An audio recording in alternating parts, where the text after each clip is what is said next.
তো বন্ধুর সঙ্গে দেখা করতে গিয়ে দেখি বন্ধু তো পুরো টাকলা হয়ে গেছে। जनता माफ नहीं তো करेगी। টাকলা হোক বা যাই হোক, বন্ধু তো বন্ধুই হয়।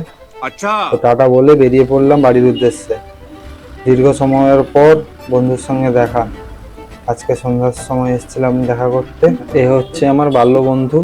যাই হোক, সেখান থেকে বেরিয়ে পড়লাম নিউ টাউনের রোড ধরে। এবার সামনে আসবে বিশ্ব বাংলা, তার নিচ থেকে যাওয়ার চেষ্টা করব। সম্ভবত যদি যেতে পারি তাহলে পম্পরতলা দিয়ে হয়ে যাবে। না না, পম্পরতলা দিয়ে যেতে পারবো না, বাম দিক দিয়ে যেতে হচ্ছে। তো আর দুঃখটা থেকে গেল মনের মধ্যে। ঠিক আছে, দেখা যাক নেক্সট টাইম যখন আসবো এই দুঃখটা আমি ঠিক পূরণ করে দেবো। আর এই যে বাম পাশে ঢেউ খেলানো বাড়িটা দেখতে পাচ্ছ, এখানে আমি একদিন আসবো আমার স্বপ্ন পূরণ করতে। অনেকক্ষণ পর রাস্তাটা একটু ফাঁকা পেয়ে বা গাড়ির গতিটা একটু চেক করে নিই। ঠান্ডা পড়েছে তো, তাই ইঞ্জিনটা প্রচুর কাঁপছিল, তাই ওকে একটু গরম করে মজা দিলাম। এই বাম পাশে হচ্ছে ওয়েস্ট বেঙ্গলের সেই 7 ওয়ান্ডার। এইসব দেখতে দেখতে ডান দিকের ওই বিল্ডিংটা অনেক স্মৃতি জড়িয়ে আছে। ওখানে আমাদের পুরাতন অফিস ছিল ওখানে।